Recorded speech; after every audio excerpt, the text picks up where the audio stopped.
Product cell कर सकते हैं। ISO वाज फाउंडेड ऑन 23 फरवरी 1947 में ये ISO चालू किया है। And near about 25,000 international standard बनाए हैं उन लोगों ने, क्योंकि प्रोडक्ट लाइसेंस है, सब लाइसेंस है, वो 25,000 ऑलमोस्ट है standard. It has over 800 technical committees और ये जिनेवा में है एंड ऑफिशियल लैंग्वेज इसका है, इंग्लिश में है, फ्रेंच में है एंड रशियन में है। ये जो पब्लिश करते हैं इनका डॉक्यूमेंट्स, इसके लिए 3 लैंग्वेजेस है इनका।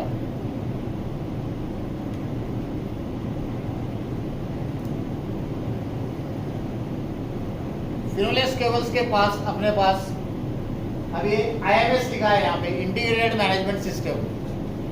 ये इंटीग्रेटेड क्या है?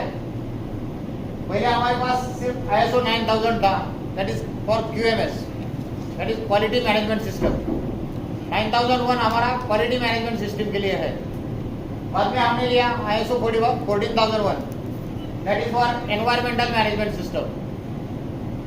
एंड लास्ट ईयर अभी अप्रैल में 23 में हमने ISO 45001 लिया, that is OSHAS, that is for occupational health and safety. तो अभी ये तीनों मिलके ऑडिट अगर अलग अलग हो रहा है ऑडिट, तो हमारे लिए भी प्रॉब्लम है, ऑडिटर के लिए भी आने का है, हमको भी 4-4, 10-10 दिन फेस करने का है। तो इसके लिए हमने क्या किया, ये इंटीग्रेशन किया है तीनों सिस्टम का। अभी हमारा जो ऑडिट होने वाला है that is for IMS, integrated management system. इसके अंडर वो ऑडिट करेंगे, तो QMS का भी करेंगे, EMS का भी करेंगे और OSHAS का भी करेंगे। इसके लिए इसका इंटीग्रेटेड मैनेजमेंट सिस्टम है।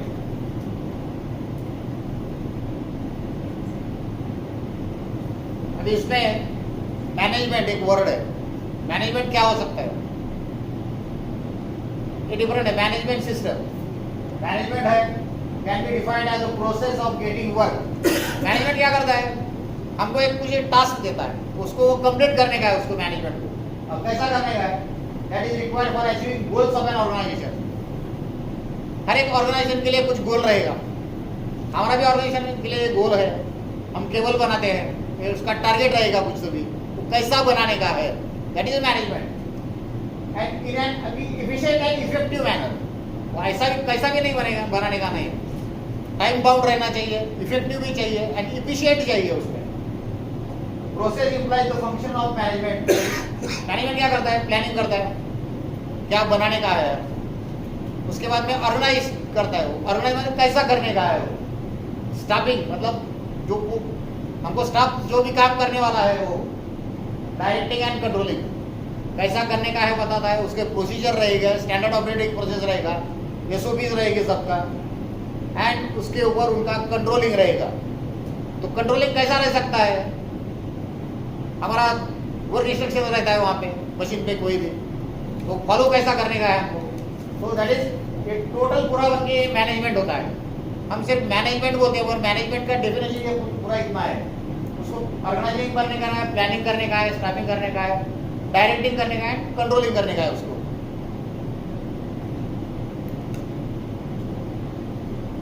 सिस्टम, सिस्टम क्या होता है? कुछ भी काम करने का एक सिस्टम है। तो system is a group of interacting और interrelated elements that act according to a set of rules to form a unified whole. हमको जो भी काम करने का है कुछ, उसका एक तरीका होना चाहिए, काम कैसा करने का है हमको, उसका सिस्टम है, उसका डॉक्यूमेंटेशन रहेगा। हमको कुछ भी केबल निकालने का है तो उसका कुछ प्रोग्राम रहेगा पूरा, वो सिस्टम से हमको वो फॉलो करने का है। The system surrounded and influenced by its environment is described by its boundaries, structure, purpose and its functioning. वो सिस्टम कुछ भी रहेगा तो उसका कुछ बाउंड्रीज रहेगा, ये दायरे में हमको काम हमारा करने का है पूरा। तो उसका वर्क इंस्ट्रक्शन रहेगा, उसका SOPs रहेगा काम करने का, कैसा काम करने का है। तो दैट इज सिस्टम। मैनेजमेंट हो गया, सिस्टम हो गया। This is our 9001, 40,001 and 45,000। एक नंबर ISO ने दिए हुए, इसके आगे क्या रहता है? 9001, उसके आगे रहता है 2015। ये हर 2-4 साल में उनका वर्जन चेंज होता रहता है। अभी 45,000 के लिए 45,001.2018 है, तो 18 में इनका नया वर्जन आया है। तो उसके आगे जो भी रहेगा वो उसका वर्जन रहेगा। 2-4 साल में वो चेंज करते रहते हैं, उसको अमेंडमेंट रहता है, कुछ भी उसके कुछ नया डाल रहे हैं। तो वर्जन उसका चेंज हो जाए।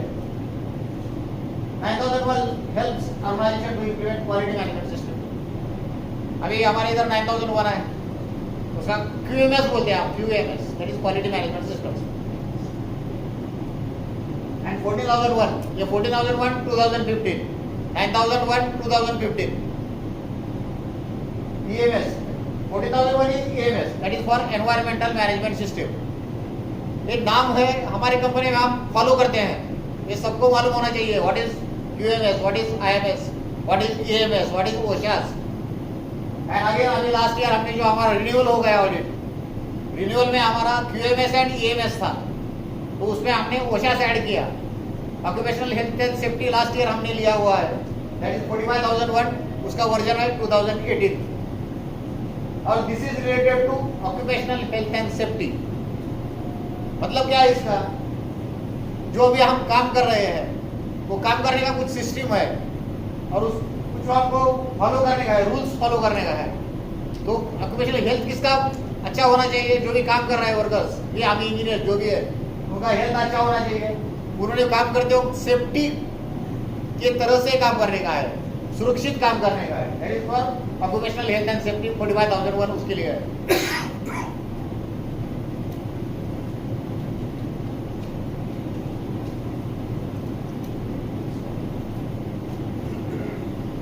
What is quality? क्वालिटी कोई बता सकता है क्वालिटी क्या होता है? ये तो पढ़ने का ठीक है। What is quality? ते मेजरमेंट मध्ये आहे की नाही त्यात कॅरेक्टरिस्टिक? नाही, आपण आता दुकानात जातो कुठल्याही, हम दुकान में जाते हैं, कोई भी शॉप में जाते हैं, ये क्वालिटी अच्छा है बोलते हैं, मतलब क्या है? शाइन वगैरे क्वालिटी अच्छा है मतलब इसका क्या है? इसको अलग रहेगा डेफिनेशन, इसका अलग रहेगा, सबका अलग अलग रहेगा क्वालिटी का डेफिनेशन। कस्टमर को जो अच्छा लगता है दैट इज क्वालिटी। कस्टमर का नीड फुलफिल अगर हो सकता है, वो सेटिस्फाई हो सकता है उससे, दैट इज क्वालिटी। ब्रदर समझ सकते हो क्वालिटी क्या? It tells about the product और सर्विसेज। प्रोडक्ट भी रहेगा उसमें अंदर, सर्विस, क्वालिटी सर्विस अगर अच्छा कोई दे रहा है तो क्वालिटी सर्विस दे रहा है बोल सकते हैं हम उसको।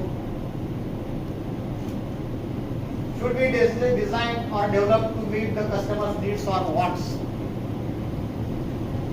Quality as fit for use also means it meets customer requirements. ये डेफिनेशन क्या हो सकता है? क्वालिटी इज क्या है? Fit for use. आपको जो यूज करने का है, आपका मतलब है उसका निकल गया, दैट इज क्वालिटी। आपको जो पसंद है वो मिल गया, दैट इज क्वालिटी। वो कस्टमर के बारे में सोचने का है। बस क्वालिटी मैनेजमेंट। अभी ये क्वालिटी तो मालूम हो गया, क्वालिटी क्या है, उसको मैनेज करने का है हमको। क्वालिटी को मैनेजमेंट कैसा कर सकते हैं हम मशीन पे काम कर रहे हैं, कुछ रूल्स हमको दिया हुआ है, वर्क इंस्ट्रक्शंस है, पूरा SOPs है, वो हमको फॉलो करके हमको जो हमारा काम कर रहे हैं, अगर एंड प्रोडक्ट अगर निकल रहा है अच्छा, तो that is a quality management. What is the act of overseeing all activities and tasks that must be accomplished to maintain the desired level of excellence।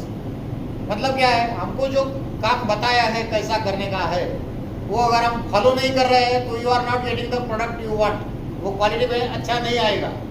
अगर हम पूरा हमारा फॉलो कर रहे हैं तो एक्सलेंस आएगा, एक्सलेंस मतलब अच्छा रहेगा प्रोडक्ट हमारा।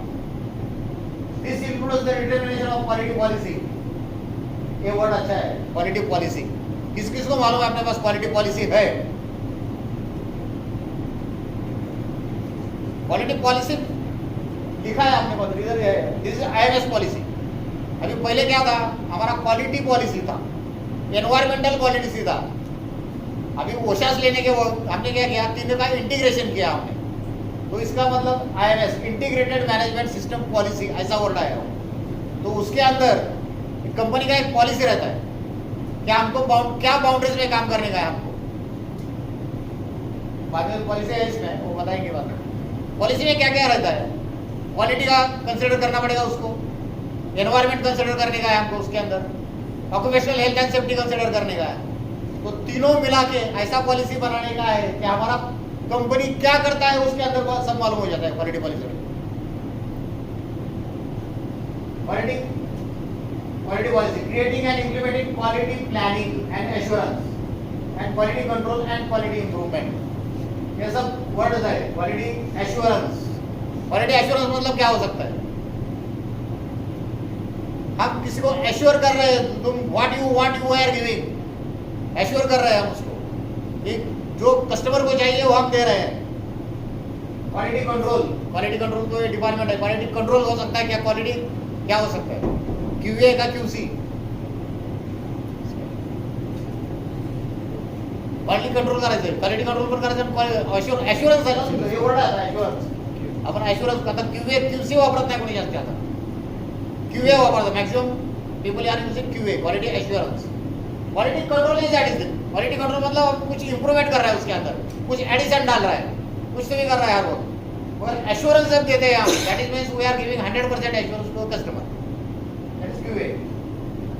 And quality improvement, quality improvement again adding something, that is quality improvement. This is all is this quality management. Okay,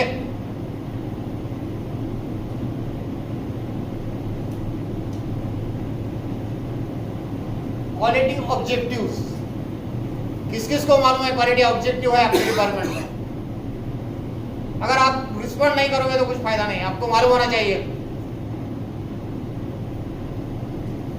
ये हमारे सीनियर्स है, इनको तो मालूम है क्वालिटी ऑब्जेक्टिव हमारे डिपार्टमेंट में रहता है. किसी को मालूम है क्या क्वालिटी डिपार्टमेंट, हमारे हर एक डिपार्टमेंट का ऑब्जेक्टिव रहता है.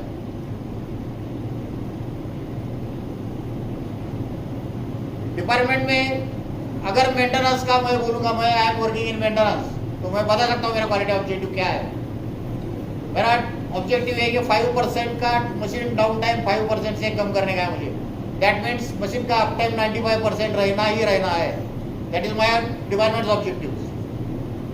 प्रोडक्शन का भी रहता है ऑब्जेक्टिव, क्यूसी का रहता है, सबका ऑब्जेक्टिव रहता है डिपार्टमेंट में. और प्रोडक्शन और एक ऑडिट में हमको हमारा क्वालिटी ऑब्जेक्टिव ही दिखाने का है ऑडिटर के लिए. ऑब्जेक्टिव क्या चाहिए? मेजरेबल चाहिए, मेजरेबल गोल्स. हमको 10 प्रोडक्ट बनाने का है. लास्ट ईयर हमने 8 बनाया था, इस वक्त हमको 10 बनाने का है. तो वो 10 बनाने के लिए हमको क्या क्या करने का है? हमारा ऑब्जेक्टिव क्या है? 10 प्रोडक्ट्स तैयार करने का है हमको. वो कैसा रहेगा? मेजरेबल गोल रहेगा. क्वांटिटी मालूम है हमको 10 करने का, मेजरेबल है. That is target establish for the value और सर्विस प्रोडक्ट्स. और ये कैसा चाहिए ऑब्जेक्टिव? मेजरेबल चाहिए, टाइम बाउंड चाहिए. ये टाइम में हमको खत्म करने का है. हमको 12 पीस करने का है तो हमको पूरा साल नहीं लगाने का है. हमको टाइम बाउंड रहना चाहिए उसमें. Measurable goals and targets established for the value of services products relevant to enhancing customer satisfaction and should be consistent with the organization quality policy. Again word यहाँ पे क्या है? क्वालिटी पॉलिसी में जो आपने बताया है सेम हमको एक ऑब्जेक्टिव रखने का है. ऑब्जेक्टिव ऐसा चाहिए कि हमारे कंपनी में क्या रहता है? अभी हम आरबीडी पे काम कर रहे हैं, हमारा कस्टमर कौन है? कस्टमर आरबीडी का मटेरियल किसी को दे रहे हैं? हम यहाँ पे मल्टीवाइड ड्राइव में दे रहे हैं, दैट इज आवर कस्टमर. ये भी रहता है ऑब्जेक्टिव, उसमें भी रह सकता है ऑब्जेक्टिव. तुमको 10 टन उसको देने का है तो कस्टमर को सेटिस्फाई करने का है आपको. यहाँ मल्टीवाइड ड्राइव में आप दे रहे हो तो इसका मतलब वो 10 का 10 अगर उसको मिला तो वो सेटिस्फाई हो गया. तो ऐसा ही है, आपका ऑब्जेक्टिव कुछ चाहिए और वो टाइम पे देने का है. ये मेरे को फर्स्ट शिफ्ट में सेकंड शिफ्ट में मेरा पूरा करने का है टारगेट. तो वो टारगेट आपको अगर हम फॉरवर्ड कर रहे हैं उस वक्त, तो दैट इज योर ऑब्जेक्टिव. तुमको मशीन में हमको ये बनाने का है और इसको इतना देने का है. ओके, समझ गए? क्वालिटी ऑब्जेक्टिव इजी है. हमारा कुछ भी ऑब्जेक्टिव रहेगा वो हमको पूरा करने का है, उसको टाइम बाउंड है उसका, वो मेजरेबल होना चाहिए एंड अचीवेबल होना चाहिए. ऐसा कुछ भी वैल्यू नहीं करने का है, वो हमको अचीव भी कर सकते हैं, ऐसा चाहिए कोई भी objective. And again it is relevant to your quality policy. Quality policy में जो भी लिखा है उसका हिसाब से एक चाहिए. Your objective should be smart. इसमें पूरा डेफिनेशन है ऑब्जेक्टिव का. स्पेसिफिक, एक तुमको मालूम होना चाहिए ऐसा ही चाहिए, ये स्पेसिफिक चाहिए. आपको कुछ मेजरेबल चाहिए. हमने टारगेट लिया हमारा 10 करने का है, वो मेजरेबल है, क्वांटिटी है उसके अंदर, अटेनेबल है. तुमको मालूम है वो तुम कर सकते हो, that is attainable. And relevant है, तुम्हारा काम का हिसाब से वो रेलेवेंट होना चाहिए। ऑब्जेक्टिव कोई भी नहीं लेना चाहिए। हमारा मशीन पे हम जो प्रोडक्शन निकाल रहा है उसी वक्त से क्वालिटी ऑब्जेक्टिव चाहिए आपका। And time bound, this is the best definition of objective. Smart चाहिए, smart, specific, measurable, attainable, relevant and time bound, इसमें पूरा ऑब्जेक्टिव आता है। ओके, अगर कुछ समझ में नहीं रहा तो पूछ सकते हो।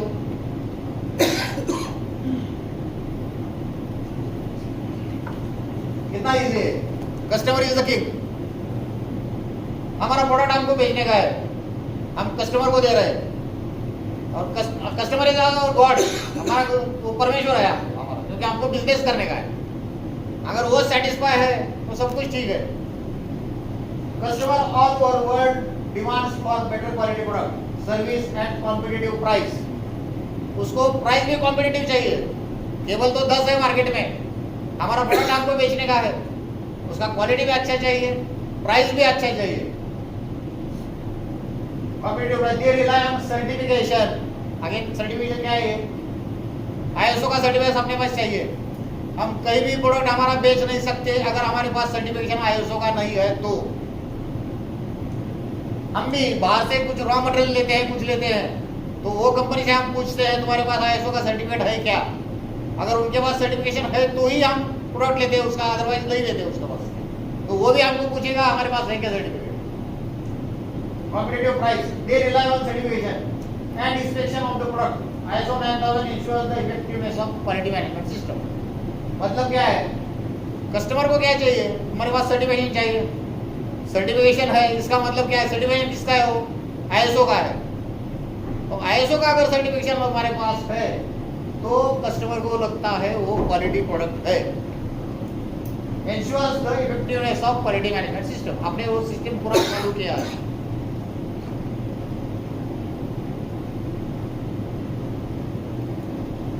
इसका बेनिफिट्स क्या है?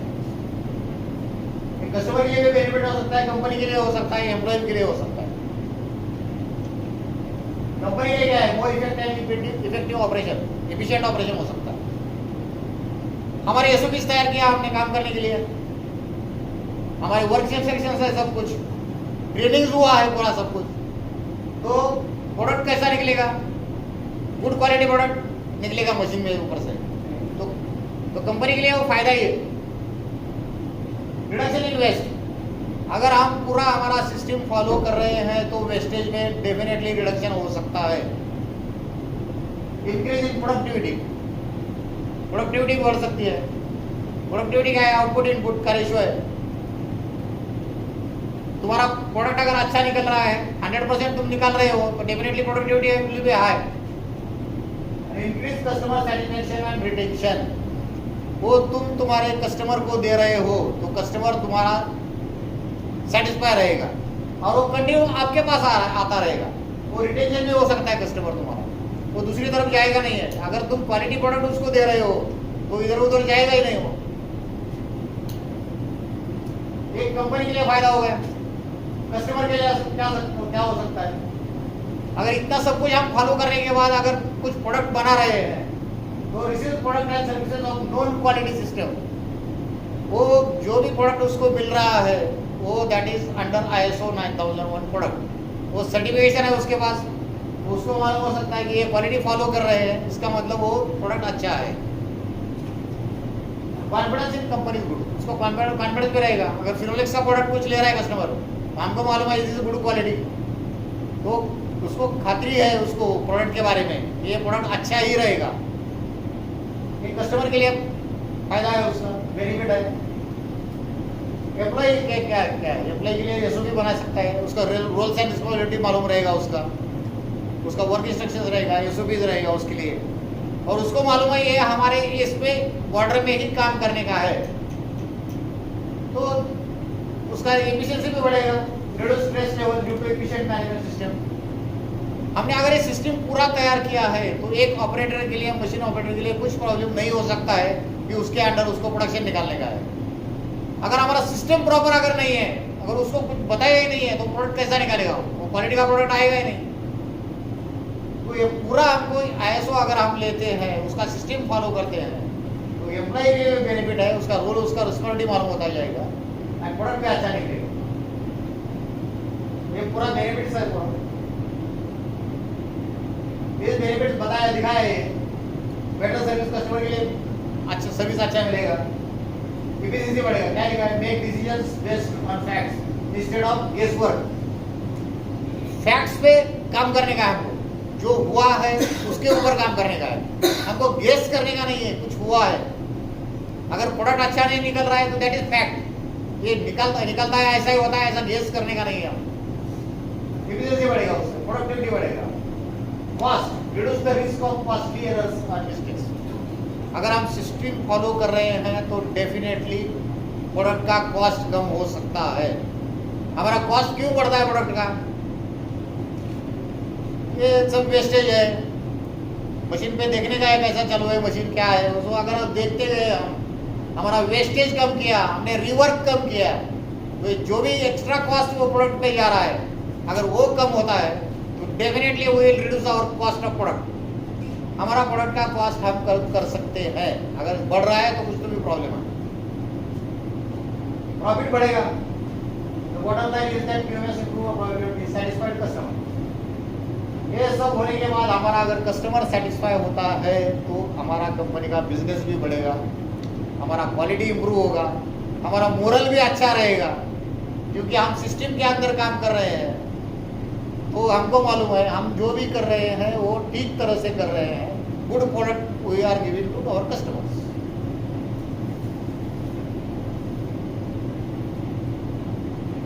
एनवायरमेंटल मैनेजमेंट सिस्टम, ये क्या हो सकता है, किसी को मालूम है? एनवायरमेंटल मैनेजमेंट सिस्टम मतलब क्या है? ये क्वालिटी मैनेजमेंट सिस्टम तो हो गया, तो प्रोडक्ट के लिए हो गया quality management system. Environmental management क्या है? पर्यावरण को हानि नहीं होना चाहिए। Yes, yes. हमारे प्रोडक्ट के वजह से जो भी एनवायरमेंट है उसको कुछ हानि नहीं होना चाहिए। एक चीज करेक्ट है, देख सकते हैं क्या है एनवायरमेंट, मतलब क्या है? An environment is all the living and non living things that make a particular area, the plant, the animals, the stones, the earth, the people, the clouds and so on. हमारे आजू बाजू में जो भी flora fauna जो भी है हम बोलते हैं दैट इज एनवायरमेंट। तो ये एनवायरमेंट को हमको मैनेजमेंट करने का है। उसमें प्लांट भी आता है, एनिमल भी आता है, पीपल है, हम सब लोग हैं, दैट इज एनवायरमेंट। हमारे सराउंडिंग्स में जो भी है दैट इज एनवायरमेंट।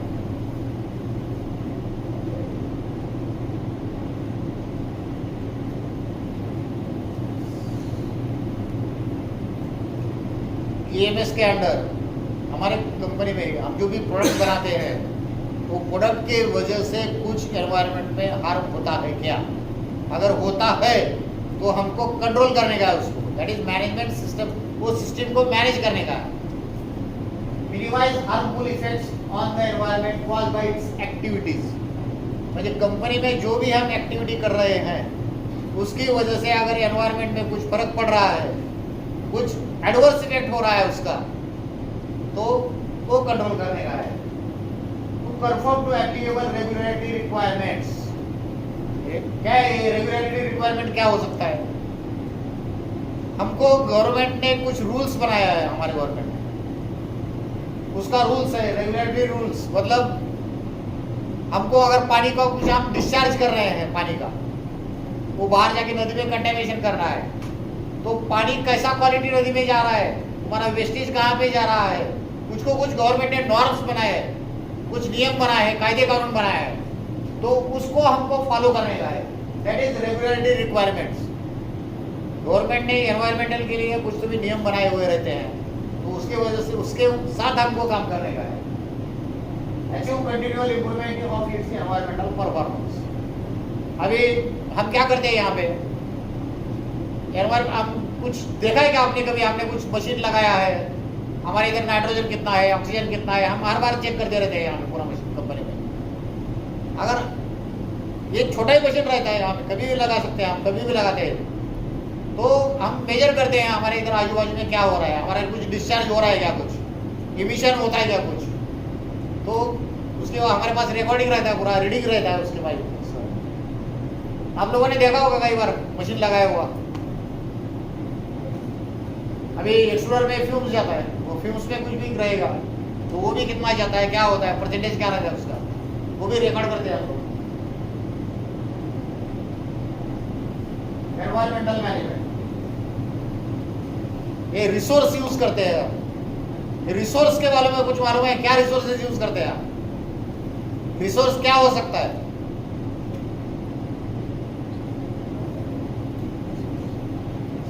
हम पावर यूज करते हैं, पानी यूज करते हैं, ये सब नेचुरल रिसोर्सेज है ना। पानी भी पानी है, पानी यूज कर इलेक्ट्रिसिटी बनाते हैं हम। तो अभी हमारे इधर आपने क्या किया है, तो किसी को मालूम है हमारा सोलर प्लांट है, मालूम है सोलर प्लांट हमारा है, 5 मेगावाट जनरेट करते हैं हम उससे सोलर प्लांट में। तो that is natural resource use कर रहे हैं हम, पूरा सनलाइट यूज करते हैं, उसके वजह से 5 मेगावाट हमारे पास पावर जनरेशन होता है उसका। और पानी भी यूज कर रहे हैं हम, नदी का पानी यूज कर रहे हैं हम पूरा, तो उसका वेस्टेज नहीं होना चाहिए। हम टैप अगर छोड़ दिया ऐसा ही तो पानी जाएगा ही। तो सबको कॉन्शियस रहना चाहिए। हम अभी ये रिसोर्सेज यूज कर रहे हैं, हम हर दिन देख रहे हैं हम पानी कम हो गया, पानी कम हो गया बोल रहे लोग। सब तरफ ये पुणे में पानी मिलता है लोगों के लिए, मगर दूसरी जगह मिलता नहीं है पानी किसी को। तो उसको मैनेजमेंट करने का है हम। Controlling and reducing water usage and being energy efficient, पानी का यूसेज कम से कम करो, अगर लगता है तो करो। Waste generation, prevention of biodiversity losses, मतलब क्या है, कुछ भी वेस्ट हो रहा है तो उसको कंट्रोल करने का है हमको, ये छोड़ने का नहीं है बाहर किसी को। वो जो भी रूल्स बनाए हैं उस वक्त से हमको काम करने का है। कार्बन इमिशन, ये नया फैक्टर है, अभी बहुत इंडस्ट्री में इमिशन बहुत ज्यादा बढ़ गया है, इसके लिए कार्बन इमिशन का एक कमिटी बनाया गया है। कितना बाहर जाता है कार्बन, बहुत पोल्यूशन बढ़ रहा है। रात में हम आगे ऊपर देख नहीं सकते, हमारे इधर तारे नहीं दिखते, गांव में दिखते हैं, क्योंकि पूरा फॉग है ऊपर, इतना इमिशन है। तो उसको कंट्रोल करने हम सोचते नहीं है, मगर आगे नेक्स्ट जनरेशन रहेगा ना, उसके लिए बहुत खतरनाक है carbon emission. Prevention of biodiversity losses, मतलब ये है पानी कम करने का यूज, इलेक्ट्रिसिटी कम करो, लगता है तो ही यूज करो, अदरवाइज मत करो। नेचुरल रिसोर्सेज का यूज कर रहे हैं, हमारे क्वालिटी पॉलिसी में लिखा है हमने। पोल्यूशन भी कंट्रोल करने का है हमको, एंड रिसोर्सेज यूज करने का है। जैसा एनवायरमेंट में एस्पेक्ट एंड इंपैक्ट रहता है। एस्पेक्ट क्या है, तुम्हारा product and services. Environment management में दो ही चीजें हैं, एक तो एस्पेक्ट है और उसका इंपैक्ट है। एस्पेक्ट क्या है, तुम्हारा प्रोडक्ट या सर्विसेज, तुम जो भी प्रोडक्ट बना रहे हो और किसी को सर्विस दे रहे हो, उसकी वजह से अगर एनवायरमेंट में कुछ प्रॉब्लम हो रहा है, दैट इज इंपैक्ट। तो एस्पेक्ट एंड इंपैक्ट क्या है, एस्पेक्ट क्या है, N environmental aspect is the way of your activity, service और प्रोडक्ट। ये तुम्हारा एस्पेक्ट है। कंपनी में जो भी हम कर रहे हैं, हमारा प्रोडक्ट निकाल रहे हैं, मशीन पे हम प्रोडक्शन कर रहे हैं, या मेंटेनेंस लोग सर्विस दे रहा है। मेंटेनेंस के लोग क्या करते हैं, सर्विस ऑयल चेंज करता है मशीन पे, ऑयल गिराता है फ्लोर पे, वो क्या हो गया, फ्लोर का कंटेमिनेशन हो गया, फ्लोर गंदा हो गया, फ्लोर के अंदर जाएगा ऑयल, पूरा वाट लगाएगा नीचे जाके। तो कुछ भी हो, तुम्हारा प्रोडक्ट, तुम मशीन पे काम कर रहे हो, तुम्हारा प्रोडक्ट का एनवायरमेंट में क्या फर्क पड़ता है, मेंटेनेंस करने से क्या होता है, मतलब दैट इज सर्विस डिपार्टमेंट, वो सर्विस देके क्या कर रहा है, एस्पेक्ट। और इसके वजह से जो भी हो रहा है एनवायरमेंट है, that is impact. Because of the oil spill, that is example है। Because of the oil spill, the soil has become contaminated. Because of air emissions, the atmosphere has become polluted. ये clear है total. आप जो भी कर रहे हो, product बना रहे हो, सर्विस दे रहे हो, उसकी वजह से अगर एनवायरनमेंट में कुछ फर्क पड़ रहा है, दैट इज इम्पैक्ट। और एक खतरनाक है। हम हमारा काम करते हैं, हमारा नेक्स्ट जनरेशन को हमको सोचने का है हम क्या काम कर रहे हैं एंड किस वजह से काम कर रहे हैं, किस वे से काम कर रहे हैं। अभी हमारी कंपनी में कुछ प्रोजेक्ट लिया है नया, ये एनवायरनमेंट पे काम करने के लिए। Number of projects that taken up and completed for conservation of energy. ये एनर्जी कंजर्वेशन के लिए कुछ प्रोजेक्ट किया है हमारी कंपनी में लोगों ने, इलेक्ट्रिकल डिपार्टमेंट में किया है मोस्टली। उन्होंने कुछ लाइट लगाए, रात में संध्याकाळी लाइट लगता नहीं, शाम होते ही लाइट लगते हैं, दिन भर तो बंद रहते हैं। ऐसा कुछ सोच के बहुत प्रोजेक्ट बनाए हैं हमारे इलेक्ट्रिकल डिपार्टमेंट के conservation of energy. Resource committed by MS policy में जो भी लिखा है, अभी पहले एमएस पॉलिसी था, अभी तो एक ही हो गया। एमएस पॉलिसी में लिखा था हम रिसोर्स करेंगे, यूज करेंगे, पोल्यूशन नहीं करेंगे, जो भी है उसका जो कमिटेड किया है वैसा काम करने का है। Achieving substantial reduction in energy use, resulting in substantial monetary benefits. जो हम बचाएंगे उसका डेफिनेटली हमको फायदा है, बेनिफिट है सब कुछ का। और ये अभी HR department is doing a good work, बहुत पेड़ लगाए उन्होंने, ट्री प्लांटेशन जा रहा है। सोचना था ये आंकड़ा आगे ला सकता है। Definitely more than 10,997 trees planted उस वक्त का है भाई जब बनाया था प्रोजेक्ट है, और अभी बड़ा है, ट्रिप ज़्यादा हो गया है। और हर ट्रिप पे अभी एक नंबर दिया है विचार में, आपको मालूम हो सकता है कौन सा ट्रिप कितने नंबर का है, वो दे सकते हो। And again solar power plant, we are using sunlight generating 5 megawatt power. Environment के लिए जो करने का है वो करने का है, क्योंकि एनवायरमेंट पे हम डिपेंड है।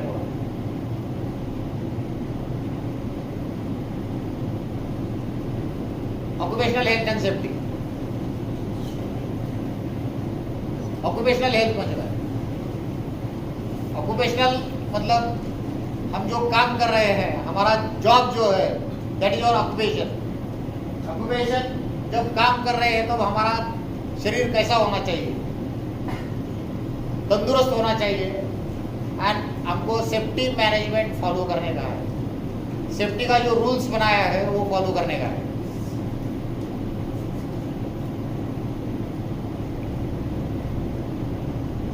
Occupational health and safety that is OHSMS, occupational safety management system, that is OHSAS भी बोलते हैं उसको, OHSMS that is occupational health and safety management system, that is ISO 45001 2018। 2018 नया वर्जन है उसका। की एलिमेंट्स इंक्लूड लीडरशिप कमिटमेंट। इसमें क्या है, हमारा सेफ्टी का ट्रेनिंग होता रहता है वो, और ग्रुप भी बनाए हुए हैं सेफ्टी के, हर डिपार्टमेंट में कुछ रहेगा, सेफ्टी का बोर्ड लगाया हमने, तो कुछ लीडर्स है, तो उसका लीडर का क्या चाहिए, कमिटमेंट चाहिए। हमको सेफ्टी ही फॉलो करने का है, हमको किसी को एक्सीडेंट होने का नहीं देने का है, वो ऐसा हमको काम करने का है।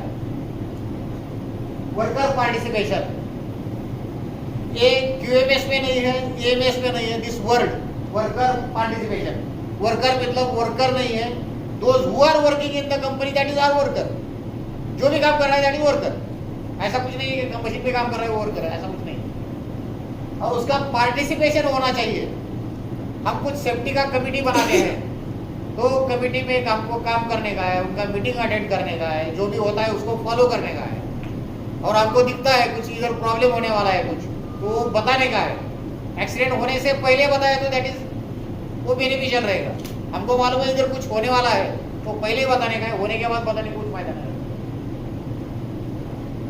हजार्ड आइडेंटिफिकेशन, हजार्ड मतलब क्या है? हाँ, हजार्ड मतलब धोखा। इधर तुमको मालूम है इधर कुछ होने वाला है, हजार्ड आइडेंटिफिकेशन, इधर होने वाला है वो तुमको मालूम होना चाहिए। धोखा धोखा hazard identification. Risk assessment, risk क्या है इसका एक पिक्चर है, बाद में दिखाऊंगा मैं। रिस्क कैसा हो सकता है, दोनों भी हो सकता है क्या, पॉजिटिव नेगेटिव हो सकता है रिस्क? कोई बता सकता है एग्जांपल, रिस्क पॉजिटिव कैसा है, नेगेटिव कैसा है? मतलब रिस्क क्या है बोलो पहले, व्हाट इज रिस्क? अरे सोपं आहे एकदम. कुठली मी रिस्क घेतली आज बोलता. कसली रिस्क घेतली? हे करायला मी रिस्क घेतली आज. म्हणजे काय? What is that risk?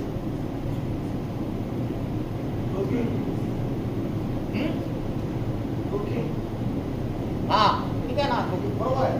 म्हणजे ते पॉझिटिव्ह असं निगेटिव्ह असू शकतं ना.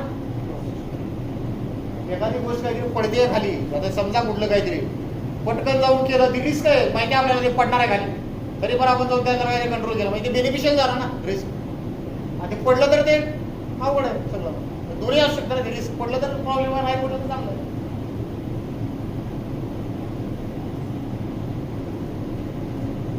Key elements include leadership commitment, worker participation, hazard identification, and risk assessment.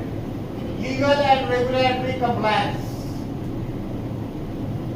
ये कुछ क्या बनाते हैं, लीगल है, मतलब जो नियम बनाए हुए हैं, और रेगुलेट कुछ गवर्नमेंट ने कुछ नियम बनाए हुए हैं, वो हमको फॉलो करने का है, वो कंप्लाई करने का है पूरा, उसका कंप्लायंस चाहिए हमारे पास.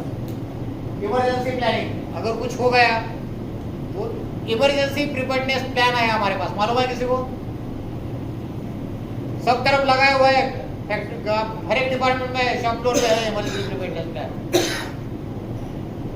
तो वो मालूम है, इमरजेंसी प्लानिंग चाहिए आपको. ये कुछ हो गया तो उसको आपने एक टीम बनाया हुआ है, फायर फाइटिंग का टीम है, सब टीम है वहाँ पे. किसी को नंबर मालूम है? फायर एक नंबर है अपने पास. अगर कुछ हो गया तो एक नंबर डायल करने का है, किसी को मालूम है? हाँ, 444. कोण सांगते? कोण सांगितलं 444? बरोबर आहे, ते 444 आहे. ओके ना, आणि ते सगळ्यांना माहिती पाहिजे. इमर्जन्सी नंबर डायल करायला माहिती पाहिजे सगळ्यांना. 444 आहे. इमरजेंसी प्लानिंग, इंसिडेंट इन्वेस्टिगेशन, जो भी हुआ है उसका इन्वेस्टिगेशन करने का है. अगर कुछ एक्सीडेंट होता है, कुछ होता है, तो दैट इज इन्वेस्टिगेशन होना चाहिए. एंड कंटिन्यूअस इंप्रूवमेंट, उसको इंप्रूवमेंट चाहिए उसमें. ISO 45001 utilize the plan do check act. PDCA cycle मालूम है? PDCA साइकिल है, प्लान करो, प्लान डू, जो करने के बाद चेक करो, अगर बराबर है तो एक्ट करो. ये प्रोसेस पूरा कंप्लीट होना चाहिए, PDCA साइकिल. और ये PDCA साइकिल ही ओशास में इंप्लीमेंट होता है. To systematically manage the health and safety risks. Okay,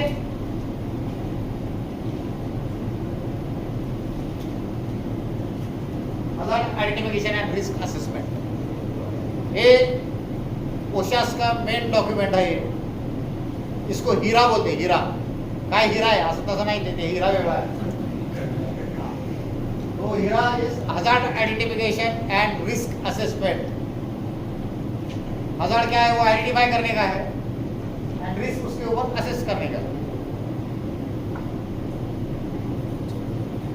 hazard का डेफिनेशन है. What is this? Hazard is a dangerous phenomena. खतरनाक है हजार्ड. सब्सटेंस, ह्यूमन एक्टिविटी और कंडीशन, इसमें कुछ भी हो सकता है. डेंजरस फेनोमेना हो सकता है, कुछ भी धोखादायक हो सकता है, कुछ प्रोडक्ट सब्सटेंस हो सकता है. अगर हमारा एक्टिविटी भी गलत अगर हो रहा है, दैट इज आल्सो हजार्ड. हम मशीन पे अगर कुछ गलत काम कर रहे हैं और उसके वजह से कुछ एक्सीडेंट हो रहा है, दैट इज हजार्ड. वो मोटा धोखा है तुम्हारे लिए. और कंडीशन, मशीन कुछ तो भी चल रहा है कैसा भी, और हम उसके ऊपर काम कर रहे हैं, हमको मालूम है it is not going well, फिर भी हम काम कर रहे हैं, दैट इज हजार्ड. वो धोखा है, सब कुछ मालूम होना चाहिए. It may cause loss of life, जान भी जा सकती है. इंजुरी और अदर हेल्थ इम्पैक्ट, कुछ भी हो सकता है शरीर के लिए. प्रॉपर्टी डैमेज, कंपनी का लॉस, प्रॉपर्टी खराब हो सकता है. Loss of livelihoods and services, social economic disruption और एनवायरमेंटल डैमेज. ये पूरा मिलके हजार्ड है. बोल लो एक बार. Hazard is a dangerous phenomena, substance, human activity और condition. It may cause loss of life, injury और other health impacts, property damage, loss of livelihoods and services, social and economic disruption or environmental damage. This is hazard.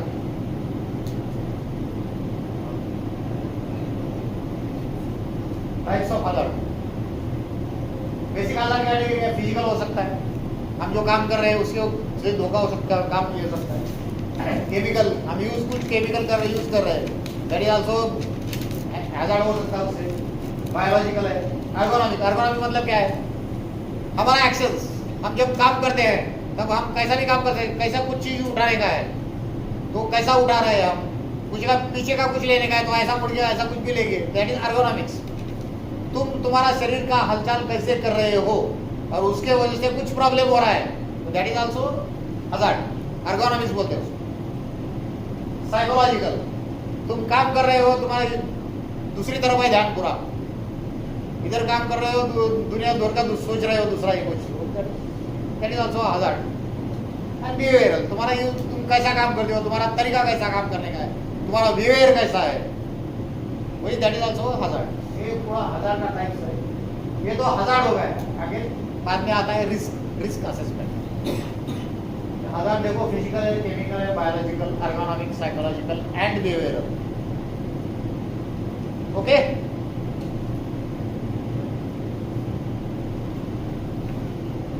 ये hazard and risk. क्या मालूम होता है इससे? ये धोखा है, साफ आ रहा है तो धोखा है, रिस्क काय त्या जवळ जायचं। डायरेक्ट डेफिनेशन मध्ये कळतं, डेफिनेशन में मालूम होता है हजार्ड।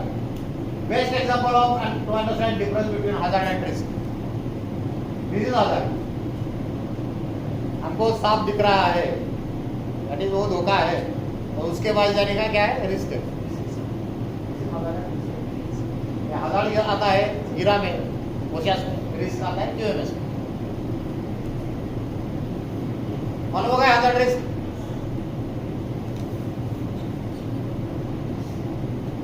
ये पीडीसीएल साइकिल है, सेम हजार्ड आइडेंटिफिकेशन। मालूम होगा तुमको हजार्ड क्या है, रिस्क असेसमेंट। रिस्क असेस करो, उसमें क्या होता है, वो हजार्ड में रिस्क क्या हो सकता है, उसका एनालिसिस करो रिस्क का।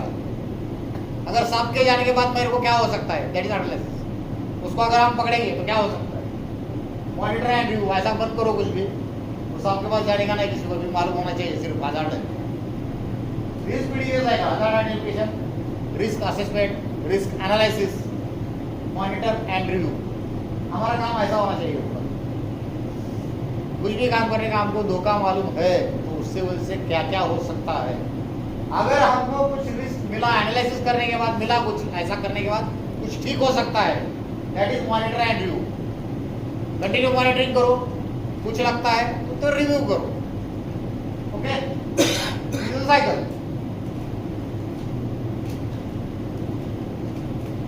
This is a HIRA chart.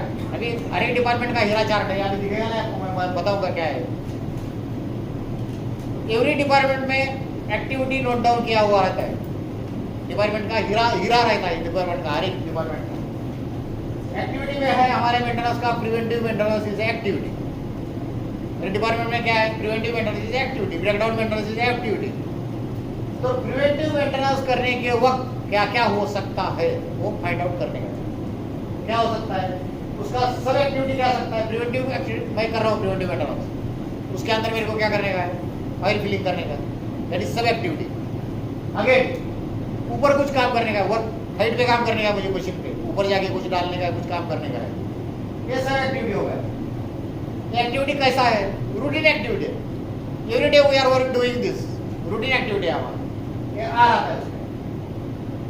भाई कंडीशन कैसा है, नॉर्मल कंडीशन है, तो हजार्ड क्या क्या हो सकता है उसमें। ऑयल फिलिंग में क्या हो सकता है, ऑयल अगर स्पिलेज हो गया, उसके ऊपर से स्लिप हो गया, फिजिकल इंजरी हो सकता है। हमको हमारे एक्टिविटी से क्या क्या हो सकता है ये आइडेंटिफाई करने का है। ऑयल फिलिंग के वक्त फिजिकल इंजरी हो सकता है। रिस्क क्या है उसमें, minor injury due to falling on surface due to spillage. Oil गिरा है फ्लोर पे, हम स्लिप हो गए तो माइनर इंजरी और मेजर इंजरी हो सकता है हमारे एक्टिविटी के कारण। तो करंट कंट्रोल क्या है उसमें, शूज डालो अच्छा तरह से, सेफ्टी शूज तो नहीं बोल सकता मैं, शूज डालो, शूज, गुड शूज। फिर तुम्हारा उसके ऊपर कंट्रोल क्या है, उसका कंट्रोल है रिस्क एवेल्यूएशन करने का। उसको एक 1 to 6 नंबर देने का है उसको। 1 इज मिनिमम, 6 इज मैक्सिमम। ऐसा 1 to 6 में आपको नंबर देने का है। मैं एक्टिविटी, मेरी एक्टिविटी की वजह से क्या क्या हो सकता है, अगर जान जा सकती है, कुछ हो सकता है तो नंबर 6 आएगा उसका। फेटल हो सकता है कुछ, ज्यादा होगा तो नंबर बढ़ेगा। और हमारे थ्रेशोल्ड वैल्यू रहता है। हमारा मतलब ये सब हमने ये सब जर्निंग करने के बाद इतना हमारा मेंटेनेंस है, ये हो सकता है, वो हो सकता है, और एक वैल्यू आता है उसके अंदर, दैट इज 32 एक नंबर दिया है वहां पे, थ्रेशोल्ड वैल्यू। ये 32 नंबर हमारा एक बेस है। वो 32 के अगर ऊपर गया हमारा मल्टीप्लिकेशन, ये 1/3 2 क्या आया 6, ये यहाँ पे 10 आया है, तो हमको उसके ऊपर से कुछ काम करने का है। और सिवियरिटी अगर बढ़ता है उसका, अभी 10 आ गया मतलब ज्यादा है, हमको 6 हमको मिनिमम करने का है, उसके ऊपर गया है तो आपको कंट्रोल करने का है, उसको प्रोसेस बनाने का है। तो OCP बनाता है, ऑपरेशनल कंट्रोल प्रोसीजर। हमको कुछ भी ऑयल फिलिंग कर रहे हैं, कुछ कर रहे हैं, तो उसके लिए आदमी गिरने का नहीं है, उसको कुछ होने का नहीं है, तो इसके लिए एक OCP बनाते हैं, ऑपरेशनल कंट्रोल प्रोसीजर। ऑयल कैसा डालने का है, उसको फनेल यूज करने का है, और क्या बकेट ले रहे हो, क्या ले रहे हो, जो भी है उसके अंदर ट्रे लगाना है नीचे। तो इसका मतलब है हमको वो ऑयल सरफेस पे गिराने का नहीं है, एंड प्रॉपरली काम करेगा है। तो ये OCP मैंडेटरी है, मैंडेटरी मुझे करने का ही है अपने को, क्योंकि अगर सरफेस पे गिरता है ऑयल तो लैंड कंटेमिनेशन होता है। ये सब गिरा जाता है, ऐसा तुम्हारा एक्टिविटी करने का है। एक्टिविटी में है प्रिवेंटिव मेंटेनेंस, सब एक्टिविटी ऑयल फिलिंग है, वर्किंग ऑन हाइट है। वर्किंग ऑन हाइट करने के बाद क्या हो सकता है, उसका एंड पॉइंट क्या होता है, फॉलिंग, गिर सकता है ऊपर जाने के बाद।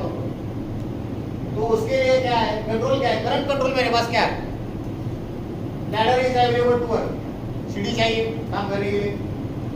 If height is greater than 1.8 meter, एक नियम है, हम फॉलो नहीं करते।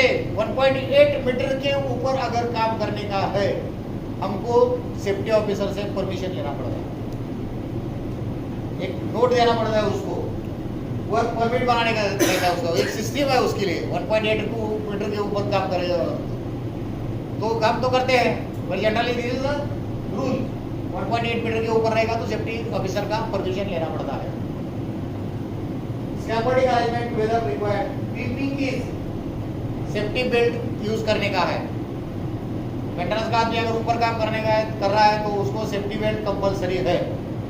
हमारे ये पीपीई किसको मालूम है, पीपीई क्या है?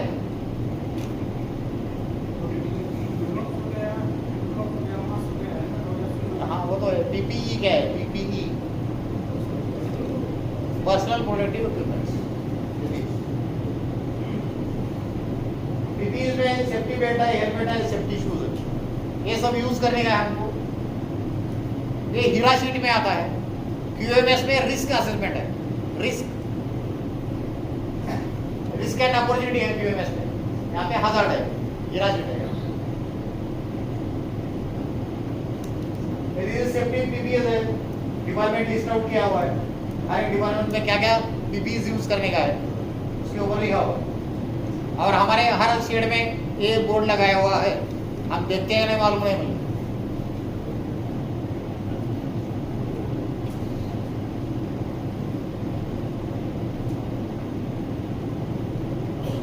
Safety PPS okay.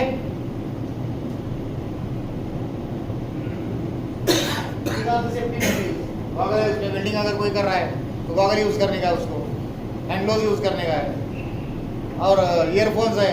हमारे मशीन पे अगर साउंड है तो वहाँ पे लिखा हो रहता है।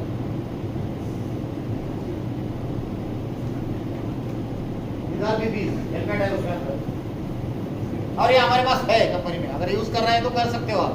हेलमेट भी है हमारे पास, गॉगल है, सेफ्टी बेल्ट है, और तुम मांग सकते हो कि आपको चाहिए काम करने के लिए।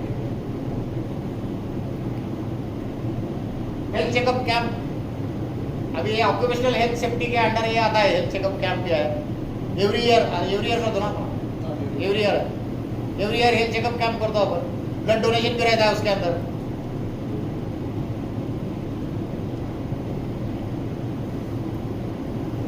इस वक्त हमारा जो हुआ ब्लड डोनेशन, उसके कुछ फोटो रहेगा।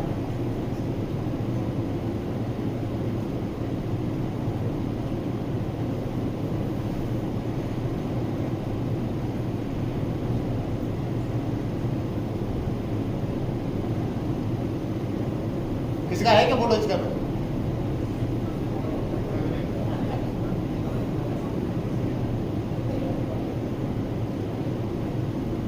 फिनोलेक्स सर्टिफिकेशन, फिनोलेक्स का सर्टिफिकेशन जर्नी चालू हो गया।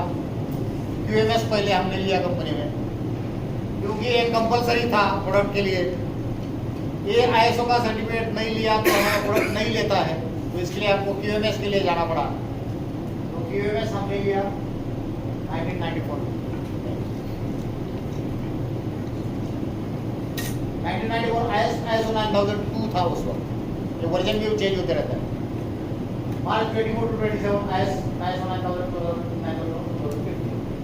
और अपना ये जो हो गया अभी, ये 10वां रिन्यूअल था, 10th रिन्यूअल।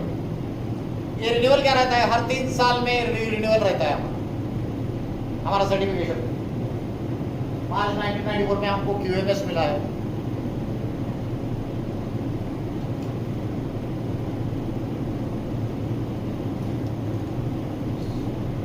ओके,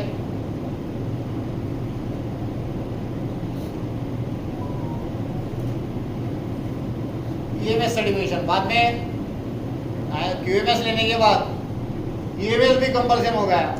ये एनवायरमेंटल में कुछ आप हार्म करते हो क्या, कुछ डिस्चार्ज करते हो क्या, इसके लिए आपको EMS सर्टिफिकेशन भी लेना पड़ा। अभी सबके लिए ये कंपल्सरी है। मार्च 2001 में हमने एनवायरमेंटल मैनेजमेंट सिस्टम लिया है सर्टिफिकेशन।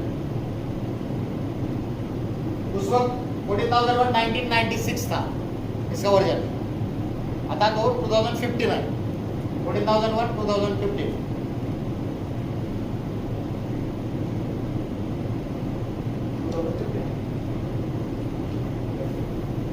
आपला हा EMS आहे तो 7th रिन्यूअल आहे आता।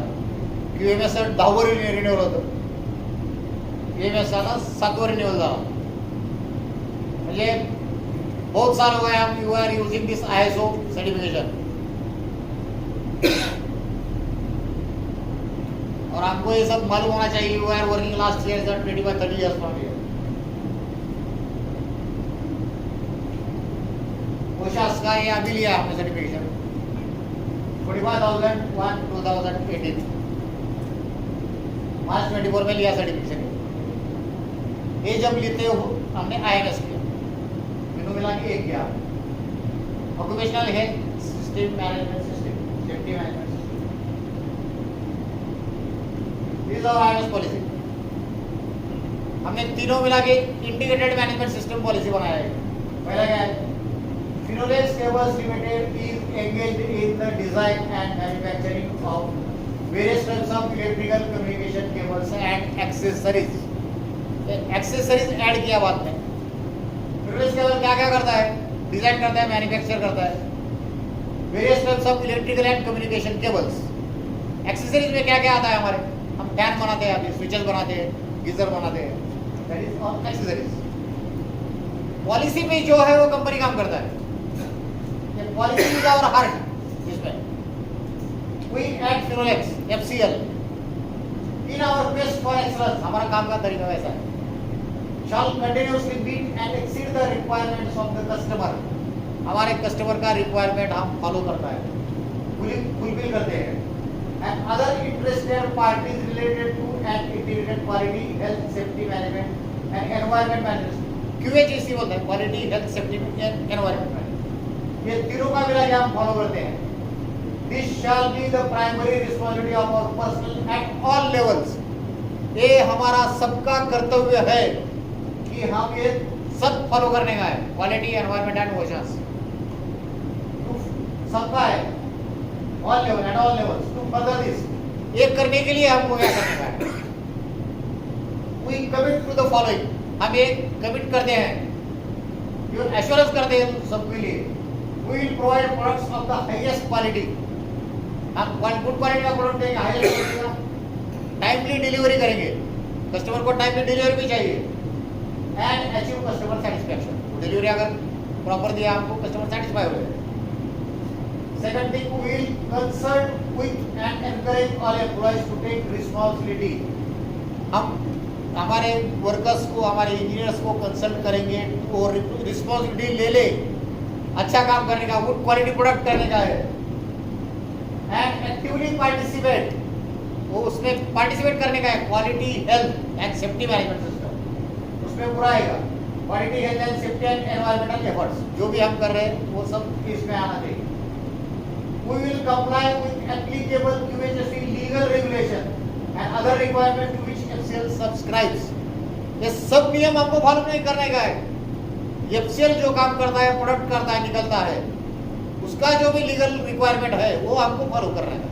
और FCL के जो लागू होते हैं FCL के लिए वही नियम हमको फॉलो करने का है। वो गवर्नमेंट 10 नियम करेगा तो हम उसके लिए हम रिस्पॉन्सिबल नहीं है। हमारे इधर हम जो काम कर रहे हैं उसकी वजह से एनवायरमेंट में कुछ हो रहा है तो उसके लिए हमको फॉलो करने का है। We will assess and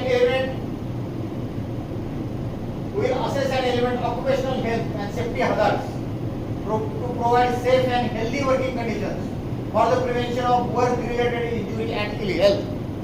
हमको जो काम करने का है वो एनवायरमेंट हमको ऐसा तैयार करने का है कि वहाँ पे एक्सीडेंट न हो, इंजरी नहीं होना चाहिए किसी को। We will support protection of the environment by preventing pollution. हमको कुछ भी डिस्चार्ज करने का नहीं है, गैसेस छोड़ने का नहीं, कहाँ भी एनवायरमेंट में कुछ एनवायरमेंट को हमको पोल्यूशन करने का नहीं है। ये this our commitment. And efficient use of resources क्या यूज कर रहे हैं हम? इफिशिएंट सोलर पावर यूज कर रहे हैं। Efficient use of resources that is ये है यहाँ पे, including energy and other factors. We will continuously review and improve the effectiveness of QHSE management system. हम कंटिन्यूअसली रिव्यू करते रहेंगे हमारा जो हम काम कर रहे हैं वो सही तरीके से कर रहे हैं क्या, और उसके कुछ हमको रिव्यू करना पड़ता है। एंड उसके रिव्यू करने के बाद इम्प्रूवमेंट अगर कुछ करने का है तो वो हमको करने का है। We will allocate appropriate and sufficient resources to implement and maintain the QHSE management system. अभी रिसोर्सेज चाहिए हमको, काम करने के लिए रॉ मटेरियल चाहिए, सब चाहिए, वो पूरा रिसोर्सेज देने का है हमको, हम अलोकेट करेंगे क्योंकि आपको ये मैनेजमेंट सिस्टम फॉलो करने का है। We will maintain open and transparent communication with stakeholders on matters of the QHSE. किसी के बारे में हम चर्चा कर सकते हैं, तुमको लगता है कि ये ऐसा है वैसे, स्टेक होल्डर सब है कंपनी का, कस्टमर हो सकता है, वेंडर हो सकता है, जो भी है दैट इज स्टेक होल्डर्स। उनके साथ हम बात कर सकते हैं, वो बोलते हैं ऐसा करो वैसा करो, हम भी बोलते हैं कुछ हमको कंपनी में ऐसा चाहिए, वो बात कर सकते हो, पार्टिसिपेट कर। This our quality policy. और ये साइन किसने किया है? महेश विश्वनाथन सर है, अपने सीईओ है, उन्होंने साइन, डेप्यूटी सीईओ है, सीएफओ चीफ फाइनेंस ऑफिसर, उन्होंने साइन किया हुआ है, पॉलिसी है 9 सितंबर 2023। उस वक्त आपने ये पॉलिसी बनाया है, क्योंकि उस वक्त आपने IMS लिया है, तो वो पॉलिसी हो गई। सर्विलेंस ऑडिट हमारा यहाँ भी 14, 15, 16 को सर्विलेंस ऑडिट है। सर्विलेंस क्या हो सकता है? ये हर तरफ अभी लिखते हैं कैमरा में, यू आर अंडर सर्विलेंस, मतलब क्या है? Surveillance audit is a periodic less extensive assessment, वो पीरियोडिक रहेगा।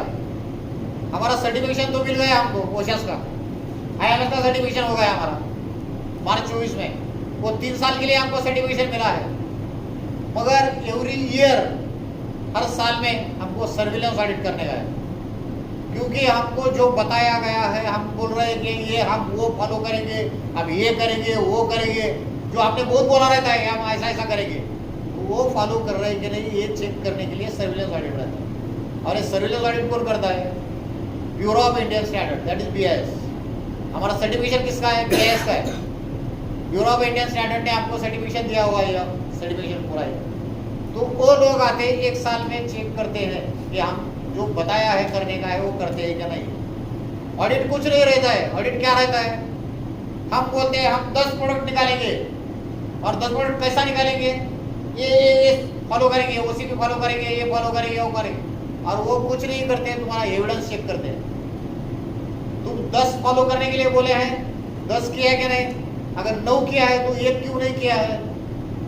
तुमको क्या फॉलो नहीं किया है? वो एविडेंस चेक करते हैं हम, वो बाहर से कुछ बोलते नहीं हमको, हमारा ही एविडेंस चेक करते हो। हमने बोला रहता है हम ये करेंगे, बहुत कुछ बोला रहता है, तो उस वक्त वो चेक करते हैं, बाकी कुछ नहीं करते। ऑडिट में यही रहता है। ऑडिट का मेन मतलब है एविडेंस चेक करने का। तो सर्विलेंस ऑडिट में क्या होता है? Audit is a periodic, less expensive assessment conducted by a certification body. हमारा सर्टिफिकेशन बॉडी कौन है? BIS. वो आएंगे अभी 3 दिन आने वाले हैं, 14, 15, 16 अपने पास 3 दिन ऑडिट है. सर्विलेंस ऑडिट में पूरा डिपार्टमेंट कवर नहीं होता है. अभी हमारे पास डिपार्टमेंट कौन सा है? प्रोडक्शन में है, क्वालिटी कंट्रोल है, मेंटेनेंस है, स्टोर्स है, लॉजिस्टिक्स है, हेल्थ एंड सेफ्टी है, अपने पास सिक्योरिटी है, एडमिन है, HR है. ये सब डिपार्टमेंट है, मगर वो सब लोगों का ऑडिट नहीं होगा सर्विलेंस. वो बोलेंगे हमको कुछ 4-5 ऑडिट डिपार्टमेंट का ऑडिट करने का, तो वो डिसाइड करेंगे. अभी 13 तारीख को आएंगे वो शाम को, तो मेरे साथ उनका मीटिंग होगा, तो कौन सा डिपार्टमेंट ऑडिट करेंगे वो डिसाइड करेंगे उसको. आपको तो अभी तो हमारा ऐसा है कि हमारा सब ऑडिट डिपार्टमेंट के लिए काम कर रहे हैं. कोई ऐसा नहीं बोल सकता कि मेंटेनेंस का होने वाला नहीं है, प्रोडक्शन का होने वाला नहीं है, वो लोग डिसाइड करेंगे. मगर रिन्यूअल में सब डिपार्टमेंट का ऑडिट होता है, सर्विलेंस में ऐसा होता नहीं है. सर्विलेंस के लिए कुछ डिपार्टमेंट लेते हैं, वो 4-5 department. Certification body to ensure an organization continues to meet the requirements of specific standard. तो क्या चेक करते हैं वो? ऑर्गेनाइजेशन ने बोला है आपको, ये हमको करते हैं, ये हम स्टैंडर्ड मेंटेन करते हैं, ये करते हैं. तो वो क्या होते हैं? एंश्योर करते हैं वो लोग, एविडेंस चेक करते हैं कि हमने जो बोला है वो हम फॉलो कर रहे हैं. To meet the requirements of a specific standard or regulation after initial certification. वो लोगों ने हमको कुछ सर्टिफिकेशन दिया है, तो उसके अंदर हमने बोला है हम ये करेंगे, तो उसके मुताबिक वो चेक कर देंगे आके. बाकी दूसरा कुछ भी नहीं करते. वो हमको डर लगता है, वो टिकट कलेक्टर भी आया हमारे पास, तो हमको मालूम नहीं था हमारे किसी के पास टिकट है कि नहीं, तो वो एविडेंस चेक कर दे. बाद में हमको लगता है उसमें हमारे पास है ही नहीं है, बाकी कुछ नहीं है. ऐसा रहता है. Requirements of specific standard or regulation after initial certification. Verifying ongoing compliances. Compliance जो भी है हमने बोला है, ये रिसीवर का चेक करते हैं हम. एयर कंप्रेसर हमारा रिसीवर है, एयर कंप्रेसर ये रिसीवर है, उसके अंदर एयर स्टोरेज किया हुआ रहता है, तो उसका एवरी 6 मंथ्स वो रिसीवर चेक करना पड़ता है. एक्सटर्नल बॉडी हमारे पास आता है, बाहर का एक आता है एजेंसी है, वो आके रिसीवर का थिकनेस चेक करता है. वो क्यों चेक करता है थिकनेस? हवा में पानी रहेगा, अभी हम बोलते हैं हवा में पानी आ रहा है, वो मशीन में पानी आ रहा है हवा में से, तो मॉइस्चर तो होने वाला ही है उसके अंदर. अगर वो रिसीवर का बॉडी MS का बनाया रहता है, माइल्ड स्टील का बॉडी है, तो पानी की वजह से करोजन होने वाला है उसमें. वो थिकनेस अगर रिसीवर का 8 mm 10 mm है, तो उसका अगर करोजन की वजह से वो डेट्रीवेट होकर कम होते जा रहा है, तो फटा सकता है रिसीवर. तो इसके लिए हमको कंप्लायंस करने का है. एवरी 6 मंथ्स उसका हम बाहर से थिकनेस चेक करते हैं, उसका रिसीवर कम हो रहा है, साइज हो रहा है, आपको मालूम होता रहता है, मालूम नहीं है. एवरी 6 मंथ रिसीवर सब चेक होते हैं. एंड हमारा लिफ्टिंग टैकल्स हाइस्ट, वो 1 साल में हम चेक करते हैं. लिफ्टिंग टैकल्स एंड हाइस्ट, वो भी पार्टी एक्सटर्नल एजेंसी रहता है, वो आता है, वो अप डाउन करके ये सब करके इलेक्ट्रिकल कनेक्शंस वो सब चेक करते रहते हैं. वो सब एक रेगुलर एक नियम है उसके लिए, वो चेक करना ही पड़ेगा, उसको कंप्लायंस पूरा करने का है. तो कंप्लायंस किया है कि नहीं वो चेक करते हैं. Verifying ongoing compliances and the effectiveness of its management system. मतलब क्या है? तुमने जो भी किया है उसका इफेक्टिव है क्या, इफेक्टिवनेस है क्या नहीं कंपनी में कुछ, या कुछ भी सर्टिफिकेशन ले रहे हो और ऐसा ही काम कर रहे हो, उसका इफेक्टिवनेस मालूम होना चाहिए. आप ऑन पेपर दिखना चाहिए वो आप जो काम कर रहे हो सही तरह से हो रहा है. फ्रीक्वेंसी क्या है? उसका ईयरली है. सर्विलेंस ऑडिट ईयरली है. रिन्यूअल ऑडिट 3 साल में है.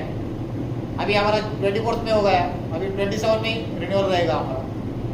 उस वक्त पूरा ऑल डिपार्टमेंट कवर होता है उसके अंदर. इंटरनल ऑडिट एवरी 6 मंथ्स होता है. सर्विलेंस तो हो गया 1 साल में. इंटरनल ऑडिटर्स हमने कंपनी में बनाए हुए हैं. 12-15 लोग हमारे इधर इंटरनल ऑडिटर्स है. वो 3 दिन का यहाँ पे एक ट्रेनिंग सेशन अटेंड किया हुआ था, ऑर्गेनाइज किया हुआ था. उसके अंदर से हमने कुछ इंटरनल ऑडिट्स बनाए हैं, इंटरनल ऑडिटर्स बनाए हैं. उसका एग्जाम किया था, वो लोगों ने दिया था, वो एग्जाम पास हो गया, वो इंटरनल ऑडिटर हो गए. तो ये क्या क्यों करने का इंटरनल ऑडिट? हमने जो सिस्टम बनाया है वो लोग फॉलो करते हैं कि नहीं उसमें, इसके लिए आपने 6 मंथ में इंटरनल ऑडिट करने का है. 1 साल में कितने बार हो गया? 2 बार हो गया. तो जो 2 बार करते हैं तो सर्विलेंस के लिए जब BIS आते हैं तो हमारे लिए इजी जाता है, क्योंकि हमारा डॉक्यूमेंटेशन प्रॉपर रहेगा उस वक्त.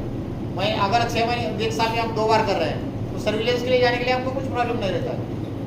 मगर एक है, जब इंटरनल ऑडिटर ऑडिट करने के लिए जाता है तो सिर्फ गप्पा नहीं मारेगा ऑडिटिंग से। जब हमारा दोस्त रहता है हमारा कोई भी, वो जाके गप्पा मारता है, यार कुछ नहीं यार ऐसे लिख दे, ओके ओके ओके करके लिखता है वो ऐसा करने का नहीं है, क्योंकि वो प्रोग्रेस नहीं होगा। हम ओके ओके कर देंगे तो कुछ नहीं होगा, प्रोग्रेस कुछ भी नहीं होता उसमें तो आपको एनसी निकालने का, नॉन कन्फर्मिटी, और ओएफआई बोलते हैं उसको, अपॉर्चुनिटी फॉर इम्प्रूवमेंट्स। अगर तुमको कुछ दिखता है तो उसको बोलो ऑडिटिंग के लिए तुम ये करो, और नेक्स्ट ऑडिट उसको ओएफआई दे दो, अपॉर्चुनिटी फॉर इम्प्रूवमेंट। अगर कुछ भी फॉलो नहीं कर रहे हो तो एनसी दे दो उसको, नॉन कन्फर्मेंस है। नॉन कन्फर्मेंस खराब चीज है, अच्छा नहीं है चीज को। अगर बाहर का ऑडिटर भी आपको एनसी दे दे तो हमारी कंपनी के लिए अच्छा नहीं रहता है। ओएफआई दे, अपॉर्चुनिटी, तुम्हारे पास इंप्रूवमेंट के लिए कुछ अपॉर्चुनिटी है, ओएफआई दे दो। नहीं तो ऑडिट रिपोर्ट मेरे पास आते हैं ना, सब कुछ भी नहीं रहता है उसके अंदर, ना ओएफआई रहता है ना एनसी रहता है। वो सब ओके ओके बिला, okay received, okay okay okay करके देते हो। उसका भी काम होता है, ऑडिटिंग का भी होता है, ऑडिटर का भी होता है। तो that is not okay thing, but ऐसा करना चाहिए। कुछ ओएफआई निकाला, कुछ एनसी निकाला तो इम्प्रूवमेंट हो सकता है। Audit is for improvement. Audit क्या होता है? फैक्ट फाइंडिंग के लिए होता है। फैक्ट, तुम क्या कर रहे हो फैक्ट फाइंडिंग करने का, फॉल्ट फाइंडिंग के लिए ऑडिट नहीं होता है। दिमाग में मत रखो, फॉल्ट फाइंडिंग करने का नहीं है ऑडिट में आपने को। ये किसी का आदमी का गलती नहीं दिखाने का है, उसको फैक्ट फाइंडिंग करने का है। अरे बाबा तुम ये ऐसा काम नहीं कर रहे। तो audit is for fact finding not fault finding. Okay, तो अभी हमारा 14, 15, 16 के लिए सर्विलेंस ऑडिट है। हम सबको तैयार रहने का है, शॉप फ्लोर अच्छा रहना चाहिए, क्लीन रहना चाहिए, मशीन क्लीन रहना चाहिए, और जो भी हमारा मशीन पे इंस्ट्रक्शन लिखा है वो आपको सबको मालूम होना चाहिए। बोर्ड लगाया हुआ है, सेफ्टी का बोर्ड है, ऑडिटिंग पॉलिसी है, ये सब लोगों को मालूम होना चाहिए। ये जनरल हमारे इंप्रूवमेंट के लिए करने का है। हमको कुछ आने वाले पूछने का नहीं है किसी को। हमको कुछ हमारा खुद का अगर नॉलेज बढ़ाने का है, खुद के लिए करो, इसके लिए मत करो। खुद के लिए करोगे तो सबके लिए होता है अपने आप। हमारा खुद का नॉलेज बढ़ाओ। अगर आप मशीन पे तो काम करते हैं, मेंटेनेंस के लोग काम करते हैं, सब लोग काम करते हैं, मगर उसका तरीका है कुछ काम करने का, वो चेक करो, वो देखो क्या है। और तुम्हारे साथ लोगों में पूछ सकते हो हमारे डिपार्टमेंट का ऑब्जेक्टिव क्या है, उनको पूछ के ले लो प्रोडक्शन में ऑब्जेक्टिव क्या है हमारा, WI वर्क इंस्ट्रक्शन क्या होता है, SOPs क्या होता है, प्रोडक्ट का स्पेसिफिकेशन क्या है, ये सब पूछ सकते हो तुम, कोई मालूम हो जाएगा।